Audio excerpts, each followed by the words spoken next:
Coach, win or lose, how much fun is rivalry? Well, losing is no fun, especially a game where you have a lead, and we dig it up at the end.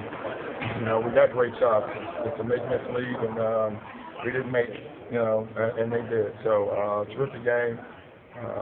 Our guys fought back early on. I told our guys before the game that the Lakers was going to be bigger than us before the game and middle of the game and after the game, but we're going to have to be more athletic. We're going to have to be tougher. And I thought overall that game played out on the floor pretty well. But they made some big shots. Kobe made a couple of huge shots that I thought turned the game back for him. Doc, talk about Andrew Bynum's performance, and what was your strategy to try to stop him? Well, whatever it wasn't very good, clearly. Listen, we looked at the game before the game, and we feared that he may have a big game. But our lack of size, what we wanted to do was make sure we stopped the others. Our test has 14 points. Those are the ones. Barnes has a big tip in. I thought those are the plays to beat us. Bynum was phenomenal. Give him credit. But going in the game, we thought there was a chance of that, but we still should win the game. How about his last basket going? They were going for him. They ran a nice action, and he ducked in, and Kevin was right there. He just made a tough shot.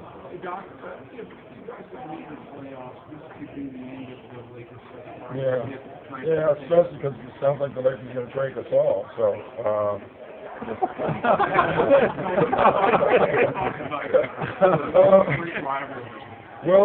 Let's wait until that doesn't happen. I think both teams know that they've been inconsistent all year. I think both teams also know if they're both healthy going into the playoffs with the experience they have, anything is possible, as Kevin would say. How much is the trade deadline weighing on you guys? I don't think it's weighing on us. I really don't. I think it's weighing on you guys. You have to cover it and you have to talk about it. But I can tell you, our guys are pretty good. They've been through it for the most part. And down to the last possession, how was it drawn up in that last huddle there at the timeout? Well, we wanted to get a stop because we know it's always more difficult when you have to have three.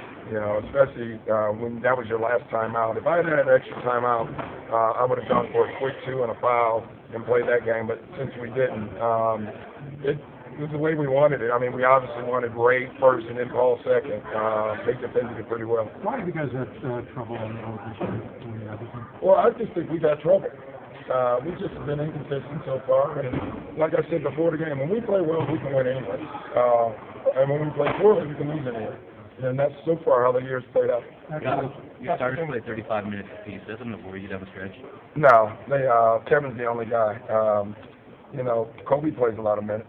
I don't think it worries Mike Brown a whole bunch, So, no, our guys are pretty good. The only guy, I'm concerned about with minutes is Kevin. Today we took him over the number. Tomorrow we probably will bring him back to the number. But overall, their averages are perfect. How much does this compacted schedule affect this mature team? That's a very nice way of putting that. Because you wanted to say, but I've got a lot of practice. Yeah.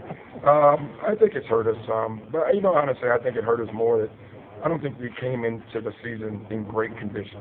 Due to the lockout, guys probably stopped working on it, whatever the reason was. And then when you add on our age, I think that's affected us. I would have loved to know, which I will never, if we could have come in unbelievable shape, how we would have handled it. So, but now there's no excuses. We're in pretty good shape. Everybody's good. We're playing very well overall. We're just going to be out. We're going to be small every night for the most part. Not too difficult. We play another team in LA tomorrow, and they're going to be big as well. So that's our problem right now. Which runs a lot more. Huh? Which runs a lot more. They run more, yeah. So Rondo slow them up. Rondo took a lot of shots today. Was that a byproduct of getting open looks, or was that drawn up? No, that wasn't drawn up, I can tell you. But I don't ever mind it. I love him when he's aggressive. They try to play the tag defense off of Rondo, and I thought overall he made them pay for it. Doc, you've been game planning for Kobe for like 5 years in this phase of the rivalry. Yeah. Has he changed in the 5 years?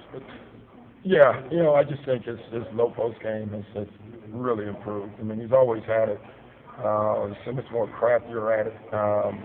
His three-point shooting has always been good. But when you let him set his feet on the three, and he had two down the stretch where we allowed him to set his feet, which never happened, he's basically going to make it. So he's one of the greatest offensive players, or players in general, to play the game. What I'm amazed by, I think he's third in the league in minutes played at his age. You know, that's amazing. Can you talk more about the matchup tomorrow?